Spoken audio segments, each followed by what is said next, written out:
Well, tonight we have UK artist Stuart Taylor to talk to us about his forthcoming exhibition, which is called Heist, during the month of July. Stuart joins us now by live link. Hi, Stuart, and good to see you and have you on the program. Hi, John.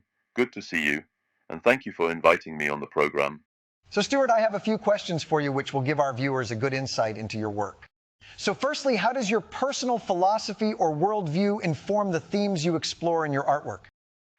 Well, John, in my personal perspective, I advocate for questioning assumptions in language production and challenging the convenient use of language as a tool for colonial imposition. This imposition, though fictional in concept, is often portrayed as a lens through which we interpret visual information.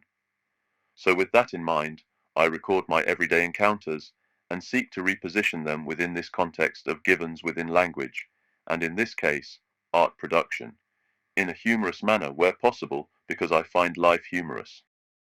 Stuart, are there any artists that you find particularly inspiring or influential in your creative process?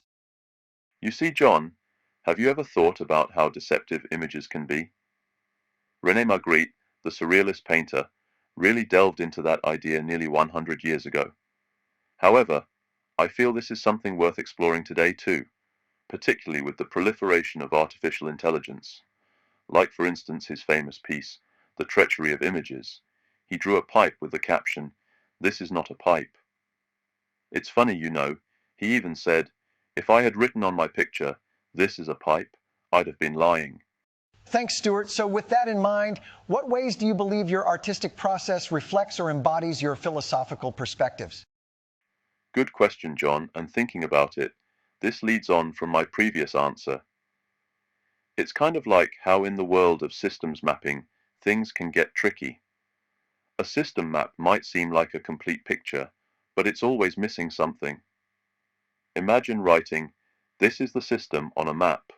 That'd be totally misleading. The British artist Simon Patterson comes to mind with his London Underground map, which he titled The Great Bear.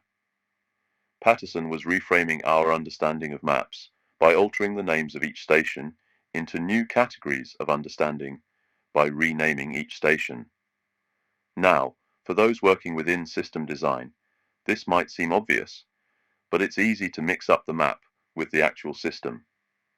This mix-up happens because of a logical fallacy called reification. It's like mistaking the map for reality.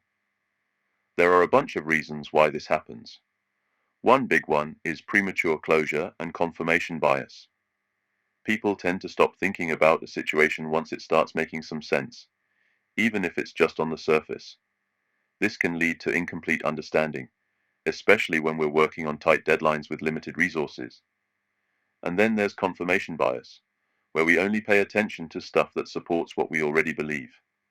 So, even if our system map isn't quite accurate, we'll still think it's spot on, because it fits our existing views. Long story short, John, confirmation bias makes us too confident in our system maps, and we end up ignoring evidence that they might not be quite right. It's a real challenge when trying to drive transformative change, and my work attempts to explore this by disrupting and repositioning, a kind of undermining the notion of confirmation bias, but again, as I mentioned earlier, by using humor within a performance and sending up me, the artist. So I'm not getting the viewer to do anything save other than watch, which again is part of my commentary of shifting the expectations of art audiences and spectators, and to make them question, where do those expectations come from? So my exhibition attempts to raise the awareness of reassessment. I hope that answers your question.